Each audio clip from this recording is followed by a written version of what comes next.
What's up, everybody? Are you ready for the brutality that we are about to bring to this channel? I don't think you're ready, because if you haven't seen it, you're just blind and you have no clue what we're about to get into.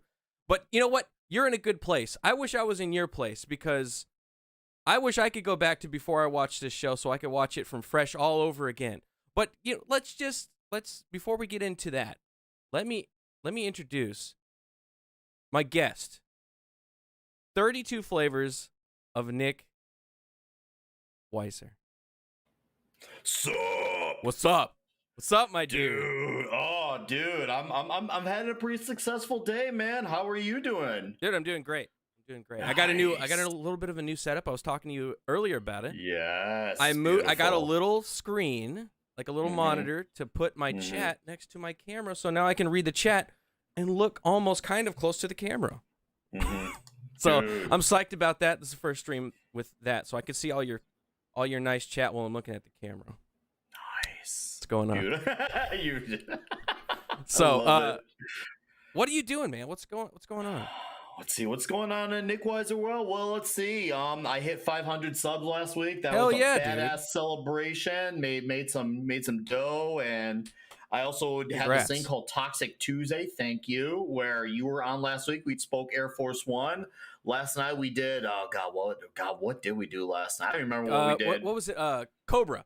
Cobra, yeah, Cobra. Stallone Cobra. That's right. So that's a normal thing. We do Toxic Tuesday, and I have a bunch of shorts I'm doing off of collectibles. Like obviously the Ninja Turtles figures are back with some limited releases. Dude. Like I got this Michelangelo right over here, filling in the wall nicely. I see. Yeah, right. Yeah, I'm slowly upgraded, and I got also Lemmy from Motorhead, so I got that one as well. Yeah, I'll do the Lemmy. If you don't mind, I'll show you the Lemmy one right here.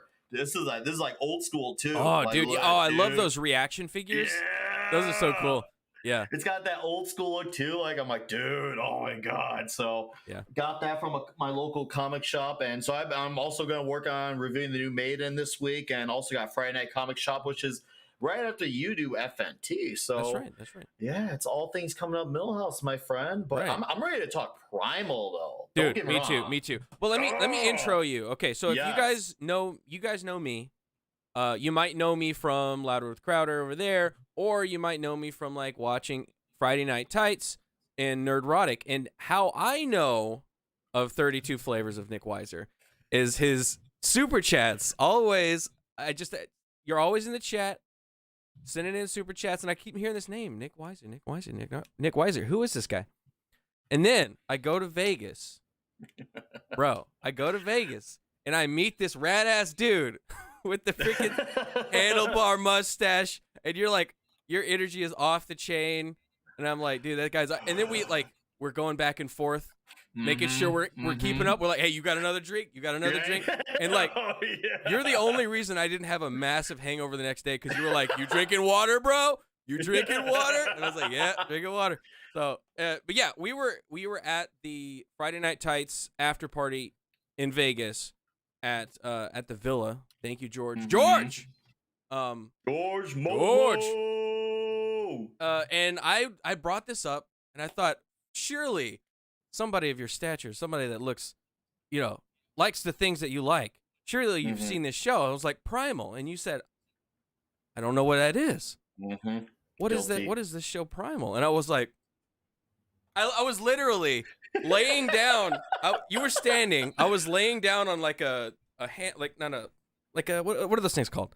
Just like a those nice chairs. We'll call them the super nice chairs. Super nice, like low back chair. Yeah. And then I had to get up because I was like, okay, dude, like, look, I gotta explain to you the greatness of Primal. Okay, Primal is, and now I'm gonna explain it to you the same way I explained it to Nick here. Yes. Primal is, if you took Frank Frazetta, the amazing fantasy painter from the 60s to the 80s, to amazing fantasy painter. If you took him and Samurai Jack and you put them together and they had a baby, it would be Primal. It's like the best TV. I almost just said cartoon show. The best show, period, on TV right now, period. It is brutal. It is violent, but it's subtle and emotional, and it just the way it gets into character. But I'll let you. What did you think of it after I gave you that pitch? You were like, I gotta go watch it. What did you think? What did you think? What did I think? Going through my mind at 1 or 2 a.m., having classy cigars, thanks to you, of course, getting those cigars. I appreciate that. That was a very fun courtesy on your behalf. I can't wait to return the favor the next time we get together. But that all said, I remember being drunk, and it was one of those things where no matter how much alcohol, there's sometimes you remember certain things, and that moment stood out. And you told me about that, and I'm thinking in my head, okay, this show sounds cool. He mentioned Genndy Tartakovsky. He mentioned like super metal, super barbaric. I'm thinking in my head, like, did I lose like IQ points? How come I didn't hear about this in my life? I don't know. It was like you need it in your life, right? It was like a missing ingredient to actual like level of happiness, because I'm like, I love animation. Mm-hmm. Like, I'm a big sucker for cartoons. I know we've had our talks on cartoons, and I love toxic males. I love just anything that's super crazy. I'm thinking, man, Garrett's really got me sold on this pitch to the point like where I want to actually follow through that, because a lot of people always like recommend some people check out, and usually that means they'll check out sometime between now and my death, or they just never get around to it. But you had me so sold. I remember when I got back in the car from Vegas in Chicago at O'Hare. I told my girlfriend, like, we gotta watch this show. And here might be doing Christopher. We gotta do a Primal show. This show's so awesome. Watch it. And she's like, "You're all right, but like, we just gotta watch it." And so we watched it later that night. And I just remember that first episode. It kind of got me in the feels, man. Like, that I told you. Episode, I told you. Everything you said about it lived up to it just within that first episode alone. I'm like, the animation was beautiful and it was super intense. And I've always referenced it to death metal. I always say, it reminded me of the cover of the Cannibal Corpse Gore Obsessed album, mixed with a little bit of like death, scream, bloody gore. And then you take a little bit of the heavy metal magazine with some Conan the Barbarian influence added in. It's got Robert E. Howard. It has Robert E. Howard all over this thing. Yeah. Like Solomon Kane, Conan the Barbarian. There's an episode in it. What is the episode name? It's the one with the bats and the fucking huge spider. Oh my god, that just oozes Solomon Kane in Africa, like his adventures in Africa. It's clearly inspired by all that stuff, and Frank Frazetta, like I said, it's just like so metal. And I wish there was like a metal album to go with this that was just like hard. Because it needs kind of stuff like that. I mean, the music is really great. I really like the music that goes. It's very like melodic and actiony. But like, if there was a metal score to go with it, so it is produced by the great Genndy Tartakovsky, the same guy that did create and produce the Samurai Jack cartoon series, and Dexter's Lab and all those great cartoons. So this is what he's doing now. It is not canceled. It's still an ongoing series. They finished up the first season, so you can watch the first season in its entirety on HBO Max, or anywhere you can watch Adult Swim content, I believe. But I've always been a huge fan of his. Like, just episodes. If you remember the episode of Samurai Jack where he's fighting the archers in the tower, do you remember that episode where it's like snowy and he comes up to the archers? There's no dialogue. You're right. There is no dialogue. Now that you're refreshing me, yeah, you're right. There's that one moment where and the way Genndy Tartakovsky is able to tell story without dialogue is amazing to me. There in Samurai Jack, this is just like an example. If you've seen that already, there's that moment where there's a drop of water and it falls. Yes. And then Samurai Jack just takes out all these fucking bad guys, and then the water drop just boop. So, and all it needs is it tells you how fast he just did all of that before the water hit the bottom, and he can do that action And I always loved his version of Clone Wars more than the other Clone Wars show. Oh, by a landslide. Because the visual storytelling was just off the charts. Like, the way he can tell emotional stories, character-driven stories, and visually tell an action, like, it's unparalleled. And this show just encompasses all of that greatness, and it's like every episode is that way. Yeah, I wholeheartedly agree. Like, I'm watching these episodes as I'm going along, doing the journey from 1 to 10, and they're all 20, 22 minutes. Yeah, so, like, fast. It's amazing how much he can pack into like 20 minutes. Oh, I know. It kind of reminds me of like how it shows you though, like, because I've heard the age-old argument about like, oh, well, they can only do so much time in an episode, but Genndy here shows you can accomplish a lot within 20, 22 minutes, and the proof is in the Belgian chocolate pudding on every episode on this show. And I gotta mention an honorable mention for Genndy. He is in his early to mid 50s, and I've been obviously following his works for a long time. Obviously the movie Clone Wars that he did, his Luke Cage comic book he did many movies, but he did a miniseries too.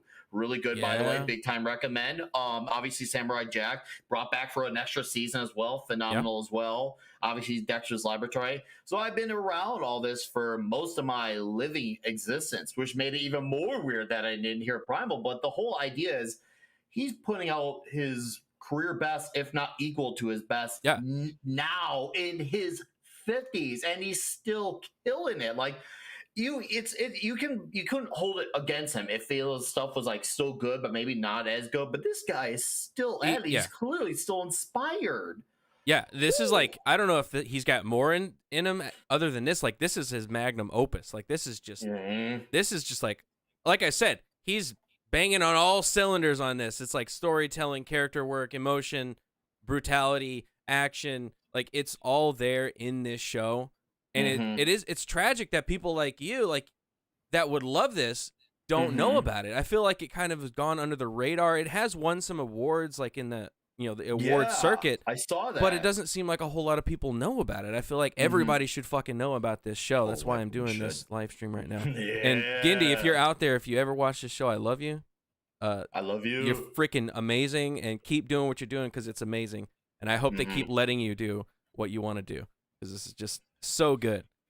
Yeah, and you know what? I thought about that, and I was thinking, man, what is it that made people not heard of it? Because when I did put it in front of people to like talk about, not many didn't know about, but the few who did, they were into it. So it's got like a rabid like cult following, like kind of like when there was a time when not everyone knew like what the Boondock Saints were, stuff like that. Yeah. But the people who knew it were hugely passionate. Yeah. So I saw the passion was clearly there once I mentioned, baby, hey, have you heard of Primal? Because I still watch it. Like, oh, dude, it's so good. So that's how I was whenever I was like, I gotta tell you about this freaking show. It's so good. So I look, of course, as I'm watching, I'm looking into its history a little bit. And I saw it was originally on Adult Swim, and they did 5 episodes in the fall 2019, with the next 5 fall of 2020. And then they finally gave it the green light right when the second half of the season finished off to say, hey, a second season will be coming. So I'm like, okay, so it was on Adult Swim. Is it the fact that I just didn't have cable TV? Because I haven't had cable TV for several years. But I figure like, okay, and it was originally on Adult Swim.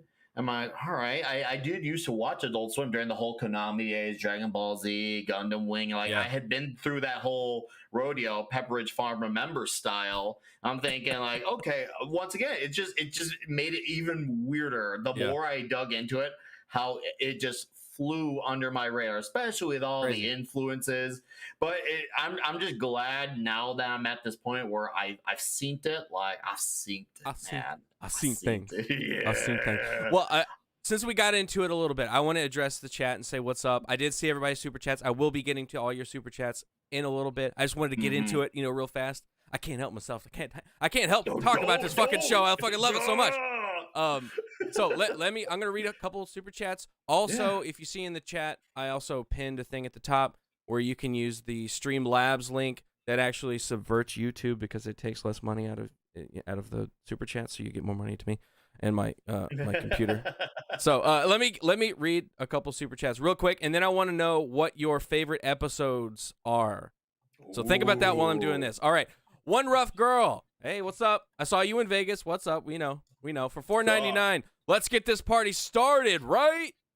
Let's get this party started quickly. Yeah, well, I got the party started. Dude, I got the party started. Got the party. You are the party. Oh, hey, you are the party, bro. You are the party.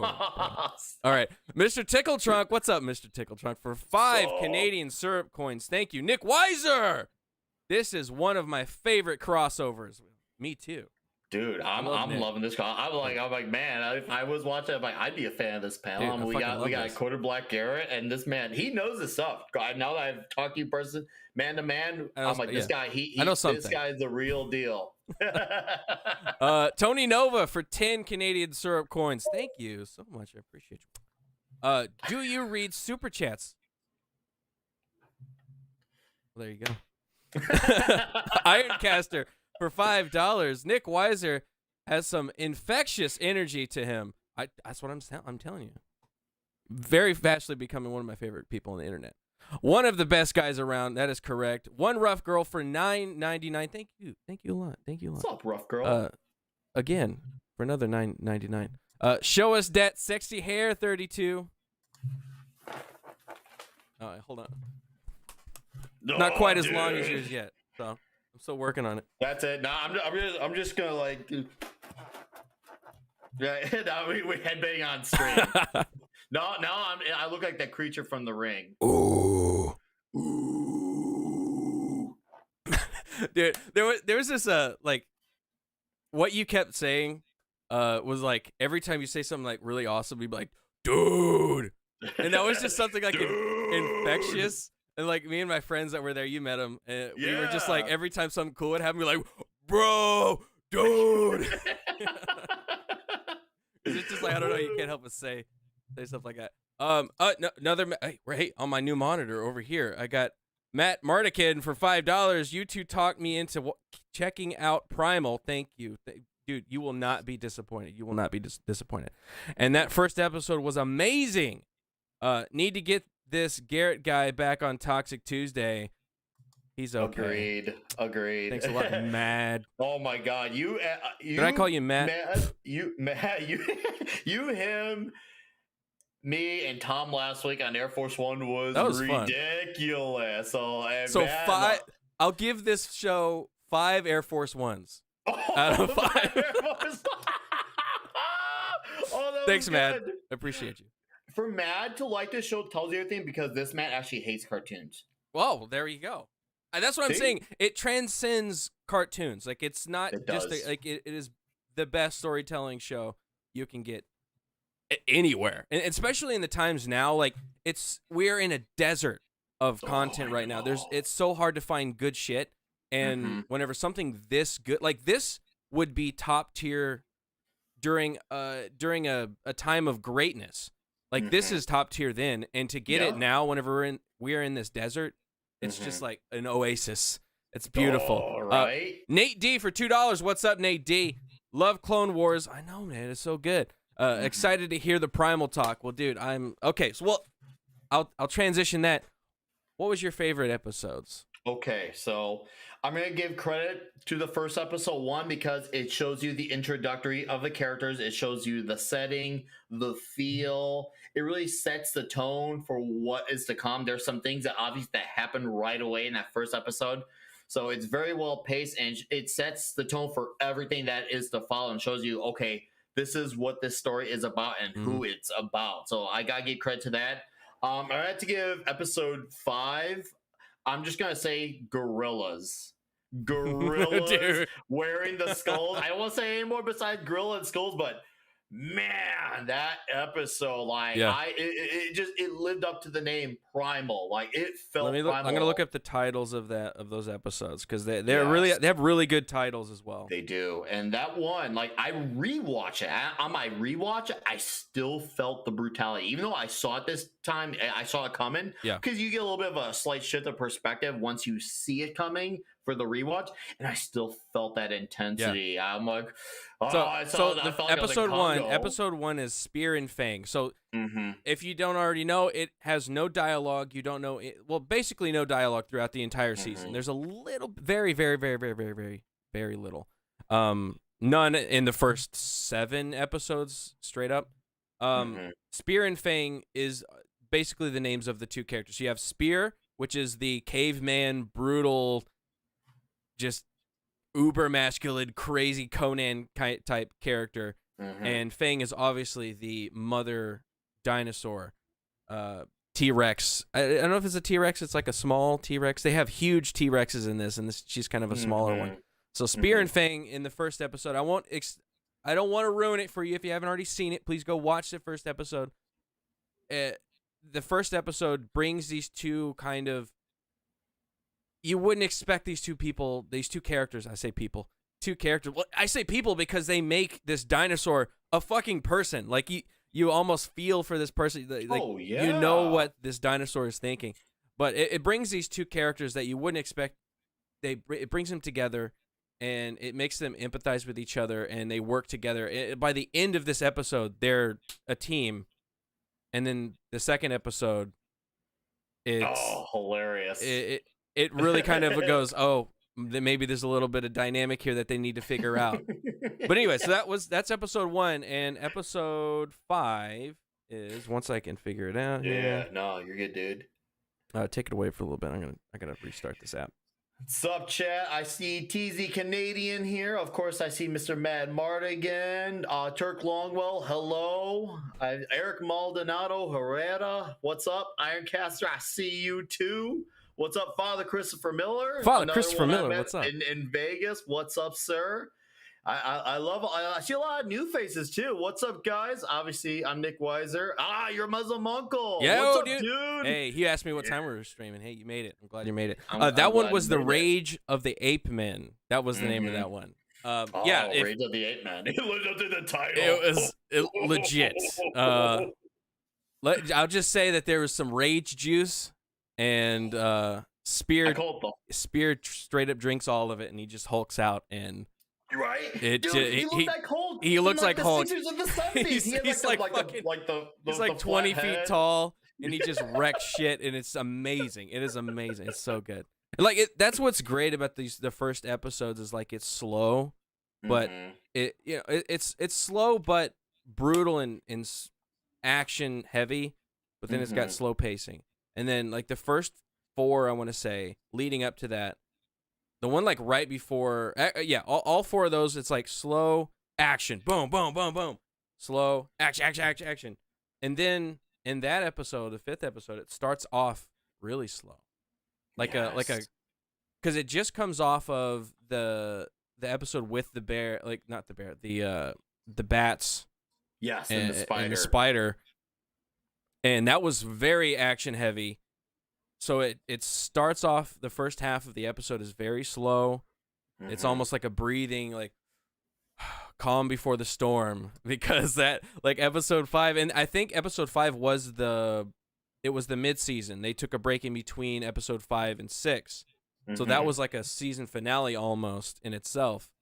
And man, it fucking lived up to a finale. Like that could have just been it. Oh, I know, right? Yeah, just it felt like a finale. Like, and that one thing I give credit, because most nowadays there are shows where you enjoy it, and then you hear a lot of people say the ending fell flat. Like I know, like for an example, a lot of people were all in on WandaVision, and then some people are saying either the second half killed it, or it was the ending that killed it, or Game of Thrones. Obviously, the ending killed it for many. I never watched it, so I've heard the stories. I know the VH1 behind the music about it. I don't even want to talk about it. It hurts too bad.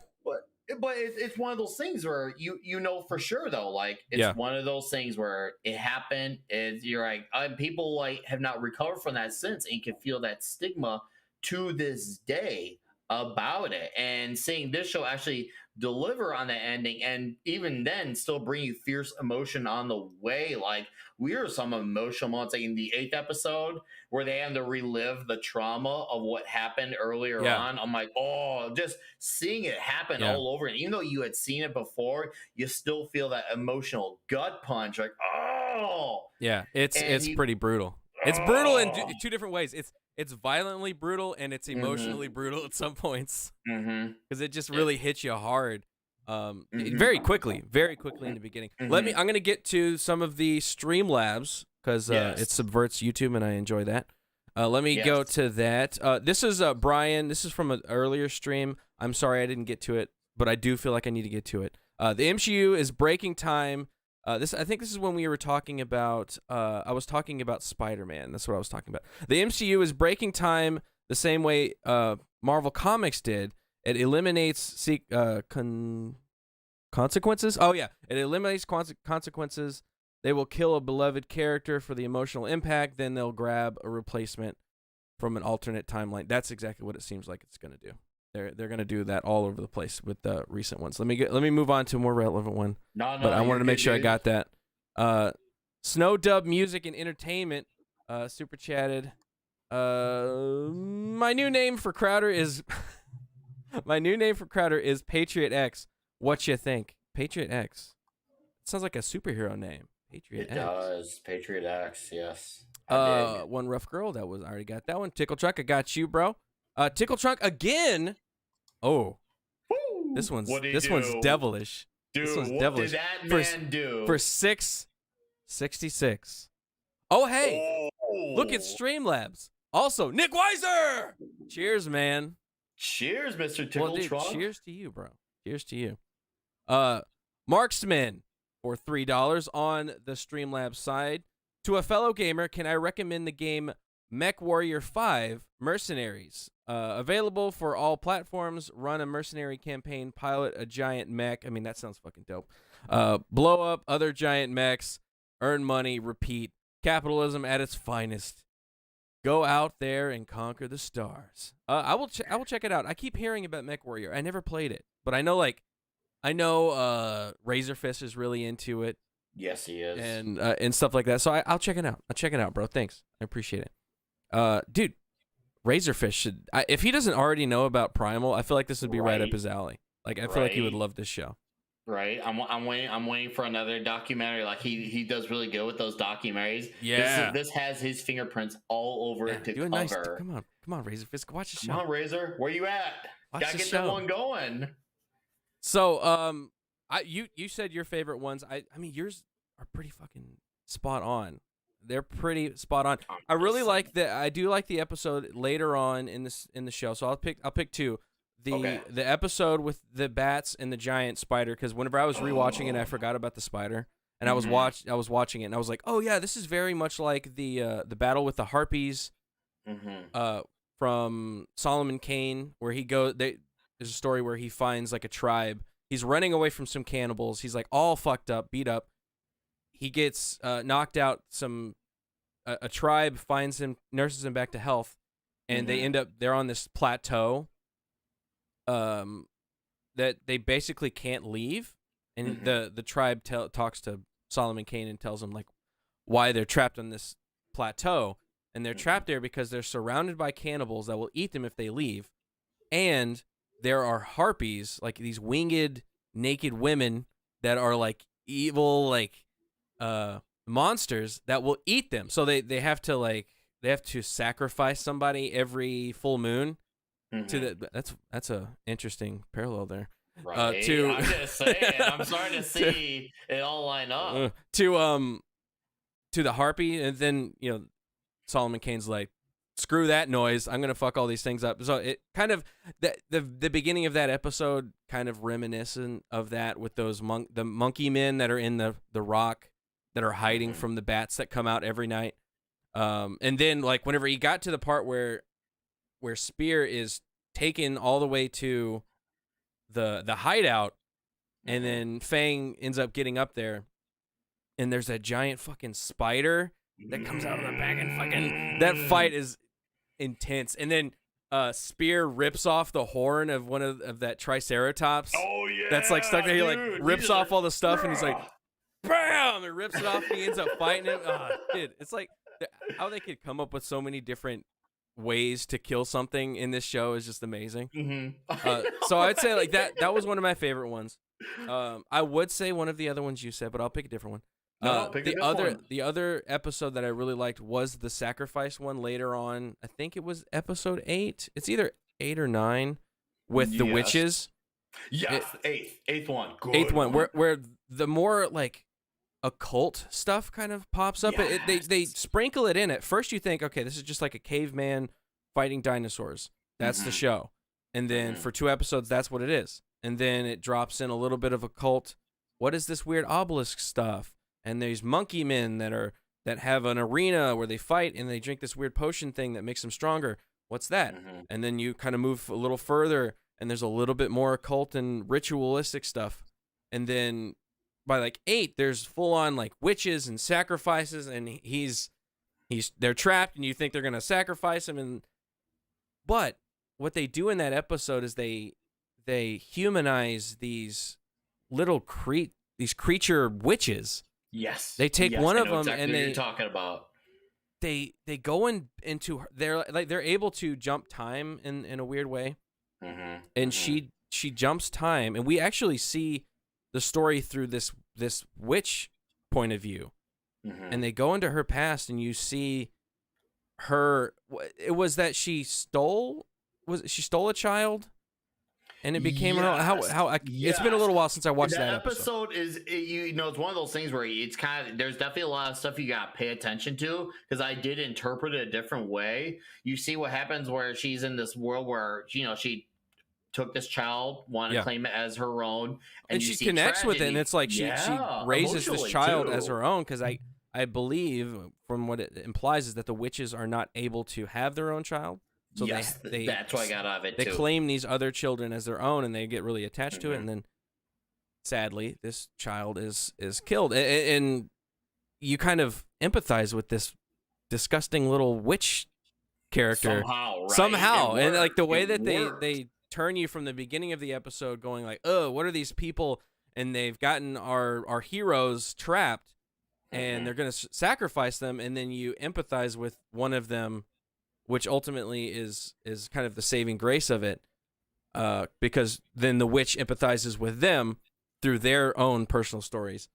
That was a great episode. I loved how that kind of went through, and you're able to empathize with a villain character that ends up kind of having a short little redemption arc. And like we said earlier, 20-minute episodes. There are shows out there that have 10 hours of content that do not get through the amount of emotion and character work that 20 minutes of one of these episodes will get through. Agreed. It is insane, and it puts all of them to shame, and it really puts like all of Hollywood into question. It's like, how is it possible that you could tell a story this well in 20 minutes and you can fuck up a 10-hour long story so much? It's baffling to me. Dude, I'm gonna have to capitalize off that, because that reminds me of like a lot of like the Marvel Netflix, or even a lot of Netflix originals in general. They'll have these shows where, even the good ones, where you'll be like, I really enjoy that, but man, they could have trimmed some fat off of that, because there were like there's a lot of filler right there. It's like sitting at tables and shit. Right? Like, I'm trying to think of a good example. Jessica Jones, season 1. Obviously, you get a great performance from David Tennant as the Purple Man. He's awesome. But man, 13 episodes definitely hurt. If they had like 11 or 10, instead of having them all be an hour to an hour and 5 each, maybe had like at 50, maybe, they really would have like put that show on a serious, strict diet. And that show could have gone from like an 8.2, 8.3 to like a 9, 9.5. Because it ends up like halfway through those seasons. All of those shows, I would say, even Daredevil. I do love Daredevil, the show Daredevil. Yes, all 3 seasons I like pretty much. Second season, I don't like the Elektra stuff. I know a lot of people do. I loathed it. I do not like the actress that played Elektra. I hated all that shit. It made Matt stupid. I didn't like it. All of the Punisher stuff, rad as fuck. I loved all that. But oh yeah, right. Even with the ones the series that I did like, they end up on the second half of the series starting to get really sluggish, and you're like, can we just wrap this the fuck up? Like Luke Cage was that way, and I love this. I love the first season of Luke Cage, but it drags the fuck on, and that was the problem with all of those. And it seems that they've reversed that, so now all of the Marvel shows are too short and don't get through any of the, like, I don't know. There's something wrong with the characters and their motivations now. They don't seem to have they subverted the motivation. So at least with Marvel and Netflix, they at least knew hero and villain. Nowadays they're trying to like do these same weird things, like with Falcon and Winter Soldier. They had like they want you to empathize with the ginger terrorist, as I call her, right? And so it's like, no, you're literally killing innocent people and admitting it like it's no big deal. Yeah. So no, or obviously with Wanda Maximoff, who I, for the most part, have enjoyed as the Scarlet Witch. But the idea of them making, like, her be the one who imprisoned a town, and you're supposed to say, oh, you don't understand what these people did for you, like, dude, that killed it for me. Because, you know, it'd be one thing if the people, like, she was, like, manipulated by, like, Nightmare Mephisto to imprison a town, but to have her be the one who solely did it without being manipulated made it that much worse. So this show, that's what got me out of that show. I was really liking that show up until the first red flag was whenever they were in. Monica Rambeau was there, and of course, you know, not that she's a woman and not that she's black. It just happened to come out of her mouth. They were doing this briefing with Monica Rambeau, and the evil white leader man was like, who ended up being right. Was like, Wanda is imprisoned all these people, and she's put everybody in danger, and she's done this and done that. And she was like, oh, well, she could have enslaved more, but she only enslaved 1,000. I was like, she could have enslaved more. What? And then I was like, wait, red flag. This show thinks that is the correct take. This show thinks that Monica Rambeau just said something that made sense and was like moral. No, she enslaved one person. That's over the line. Over the line is one person. She enslaved thousands of people, and your excuse is, well, she could have enslaved more. Who are these writers? Who are these writers that thought that was okay? This is the difference of writers who do stuff like Genndy Tartakovsky, and I think that could play into a question that you mentioned earlier, because you're talking about maybe where's my awareness. It shows like this where they have these like subverted roles that they're propping up to the front, whereas stuff like Primal, where it has, I guess you could say, more traditional standards of what hero and villain are, what story is meant to be, and how it benefits from actually being a proper telling story. Shows like that don't get as much upfront attention. Luckily, it's survived enough to a point where it could get that second season. Hopefully, people like you and I talking about it can make it go to as long as it needs to. I'm not one of those guys where it needs to be X amount of seasons. It's as long as the iron's still hot and you feel like you got story to tell and it's still good, shoot for the stars. If it needs to be added at 2 or 3 seasons, fine. That's fine. And that's another thing. A lot of shows nowadays don't know how to end. And right now, Genndy does seem to know when a show needs to just be its end. So I give him credit for that too. Once again, this guy is firing on all cylinders, hasn't lost a step. And now he's maybe putting out possibly his magnum opus. And to once again agree with your comment earlier, not just to like just acknowledge you agree, but I truly feel like in the bottom of my freaking heart, dude, I like watch, I'm like, wow, this show absolutely freaking rules. I actually would have to agree with you. It really is the best show, because every episode, you need every episode to understand the journey, what makes them who they are, and also understand possibly how hard it is to live in this setting. Because you have settings where it's super quiet, it's very pretty looking, but then you get those moments where it pulls you right back in. Like, no, this world's truly messed up. So you really understand how nasty this world is. And I love how this show, like, when you hear the word Primal, I feel like this show lives up to that one word title, because this show feels it, it looks like it, embraces it. So I love it when a show, even just a little thing like the title of the show, it gives you watch a show like this. It encompasses the idea of the show. Encompasses it. Like perfectly. It's like Primal. It's like primal storytelling. That's what it is. It's primal storytelling. Here, I'll read this. This is very poignant right now. Nate D for $2. The ultimate expression of show don't tell. That is the Primal. It's showing And through showing, you're telling. You're not a million dialogue. It's not a fucking SJW comic book with a fucking novel in a bubble. It's visuals. Like, I could see this being, you could adapt this to a comic book and have no words in it, and it would fucking rule. Like, I would read the fuck out of, I would look the fuck out of that book. It would be dope, right? Because it's not just storytelling and like the composition of the shots. It's beautifully done. The backgrounds are great. The animation, even though it's like rough, it's perfect for like exactly what it's trying to convey. It's so subtle in the way and simple. I'm assuming that the animation cost on this is fairly low because it doesn't seem to have a million frames of animation. It just has exactly what it needs to have when it needs to have it. And like you said, show, don't tell. And it's just perfect. It's such a simple, and like you said, it's got that traditional moral backbone to it where like the episode when the beginning of the third episode with the mammoths. Oh yes, the mammoths. There's an old mammoth. He's slower than the pack. He kind of gets stuck behind, and Spear and Fang, they hunt and kill him like brutally. They beat the shit out of this mammoth, and you see this mammoth's like, and you kind of, again, they attach you to this mammoth character. You're like, yes, they did. At the beginning, you're like, oh no, he's old. He's falling back behind the pack. He's gonna get killed. And then our heroes come up and kill him, and you're like, oh shit. And then you see this mammoth's eye, and it's like almost asking for mercy. I felt that. Yeah. And then every time you think that Spear is about to give mercy, he goes, gah, and just like destroys whatever it is that you think he's about to give mercy to.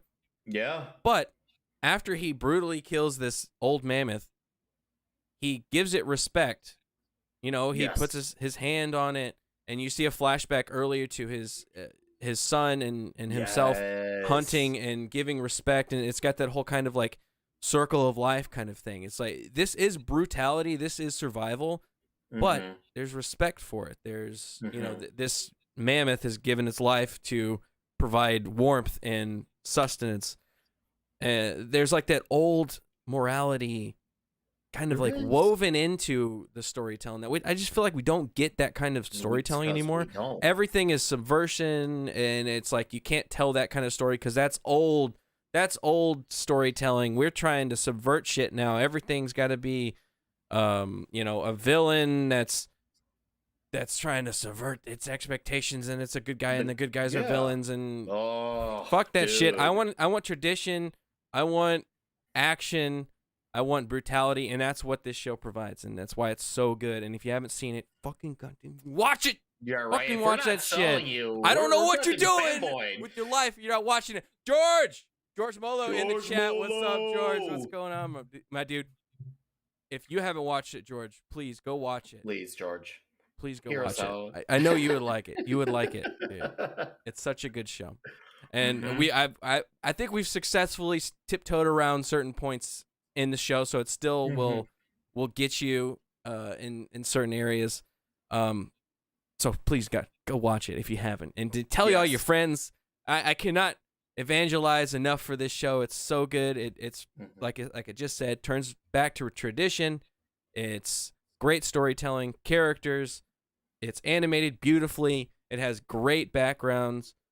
Is there anything else you would like to talk about the show? Yes, just a little. I do got a few things I like to add, because a lot of people nowadays say, "Oh, well, it doesn't have identity politics," and sometimes I feel like when we do that, and I'm guilty of it, I'm no better. It kind of like reduces our expectations of what is considered good. So I'm trying I'm trying to make sure I don't fall into my own trap anymore of doing that. So because I had people like I was on a roundtable for What If, and I told people like, this episode is okay. I mean, maybe if I had not seen this, and that, I rate it. And people are like, we're kind of getting up in arms. Like, well, you gotta compare its own merits. I'm like, in a way, yes, that's true. However, I'm the type of guy who can enjoy listening to Slayer as much as I can enjoy Pink Floyd. Obviously, I can enjoy them both for different reasons. I can appreciate them the same amount, just for two very different reasons. And I said I was really enjoying stuff like Primal, My Hero Academia,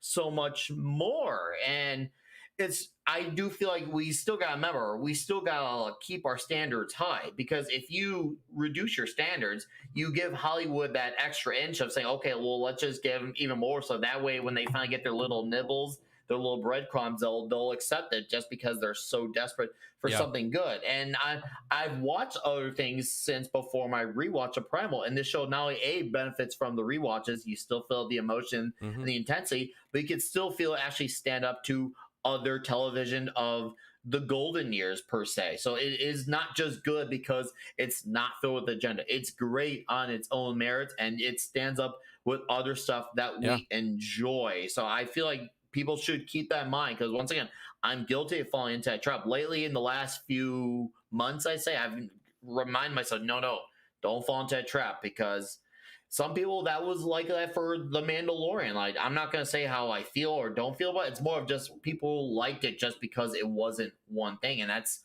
very unfair. And I've done the same thing. Give into that. Yeah, I'm guilty. I'm going to make sure we got to get back on the ball and not accept that. And it shows you, on top of it, good TV can still exist. A, B, tell your friends about it. C, if for those who like the physical media, if you don't want to do the streaming, it is on Blu-ray. They have a collected edition on Blu-ray of season 1. Look for it on Amazon or whatever store you go to for physical media. It is out there.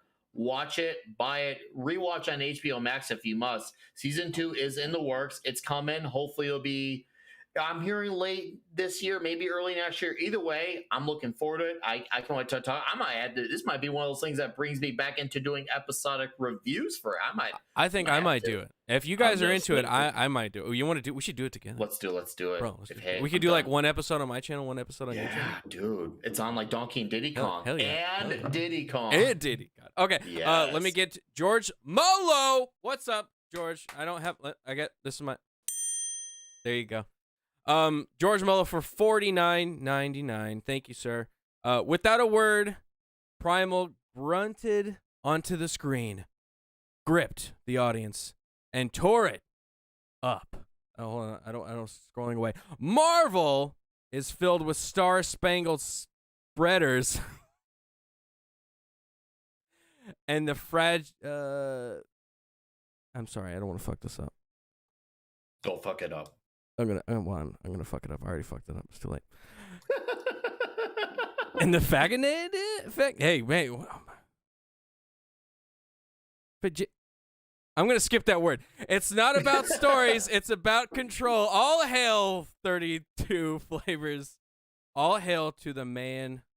Quarter BG. Thank you. And I apologize for not being able to read. So. It's okay. Thanks, George. I appreciate you. You gotta do better. You gotta learn how to say fragile. Fragile. That must be Italian. Hey. It says fragile. All right. Okay. I don't know if we have sold it well enough. Yeah, right. I hope please so. Go watch the show. Tell your friends. Nick, what are you doing on your channel, bro? What are you doing soon? All right.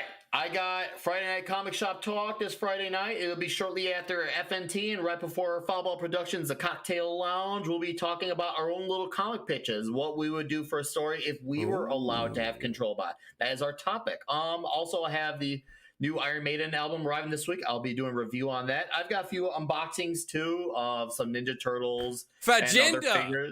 Dude. Fagenda. That's what I was like. Fagenda. Fagenda. Fagenda. George, you're trying to cancel me. You're trying to cancel me, George. I said it right the first time. All right. Sorry. Beautiful. I'm sorry. No, Nick. no. You're good, dude. You're good. Just came to me. It's good, man. We're good. But yeah, I got unboxings I'm going to do, reviews I'm going to do, and I've got Friday Night Comic Shop. And also next week, we'll be on Toxic Tuesday. We'll be talking Under Siege, Steven Seagal. Ooh, and nice. Our guest will be Fat Steven Seagal on our channel. He's a good dude. So if you haven't talked to him, he knows Lorena Creel. If you know Lorena Creel, he's usually his co-host on Lorena Creel's channel. So that's what I got coming up. And Garrett, I appreciate the time you have taken out of your insanely busy schedule between obviously some show you work on and being dad, some small show, Louder with Crowder. I don't know. I've never heard. I heard it was pretty good. It was okay, but no. Some people like it, some people hate it. You know, it's okay. Get canceled every once in a while, dude. No, thank you for coming on. You're like I said, your energy is infectious. You're a great dude, and I want to see your channel get even bigger. And I love that you're doing the Toxic Tuesdays. That's a lot of fun. It's always good to like I'm doing with this show is talk about movies and TV shows and things that we do love, because it's so easy to get so focused on things that we hate, because things that we hate are everywhere, and we talk about them a lot, like all the time. So it's great to go back and be like, no, there's shit that is still good, and maybe every once in a while, if we talk about something on here that is good, somebody out there won't know about it, and they will go check it out. So thank you again for coming on the channel. The pleasure is mine. Let's do it again soon. Guys, hell yeah, dude! I'm serious about the Primal thing. Like, let's. Oh, I'm in. Let's work that out. I'm in. I'm in. I'm in, bro. Sparian for $3. Hell yeah! Just the devil horns sticker. Thank you. Right before we leave, I do have check out. Do you see this shirt? Check out my shirt. I want it, dude. I'm telling you, it looks like the SOD Speak English or Die album cover. Like, look up anyone in the chat. Look up Speak English or Die album cover. It's like the Quarter Black Garrett version of it. It's dope. Glorious. So I really like. I'm gonna toot. It's not even really tooting my own horn. I just came up with the basic idea for the shirt. But Vincent Rush, the artist, the great comic book freelance artist that did it for me, he freaking kicked the shit out of my design and just blew it out of the park. And so shirts are available now in the description below. You can see them. I also have little stickies. I have little stickies of it too. Dude, focus, you bastard. I got a sticky. Focus, damn it. Oh well, it looks like this, but it's a sticker. Also got other colors. Oh, dude, I want one of those. I'm sorry. I'm one of those guys who wears black primarily, but you make me want that one now. Look what you done. I don't know. There's something about that color scheme I kind of liked whenever I was working out some ideas. But anyways, thank you everybody for watching our stream where we just went all down on Genndy Tartakovsky's Primal. We went down on it. Yeah, we did. I'd eat it again. Yeah, I would. See, there you go. Let's start an OnlyFans. Yeah, OnlyFans, just us talking about Primal. Thanks everybody for tuning in, sending in your super chats, using the Streamlabs link because it subverts YouTube, and I hate YouTube. / thank you YouTube for letting me use your platform. All right, I will see you guys later. Go subscribe to Nick because he's a rad dude, and I promise you will like it. And until next time, be yourself. Because if people don't like you being yourself, then fuck them.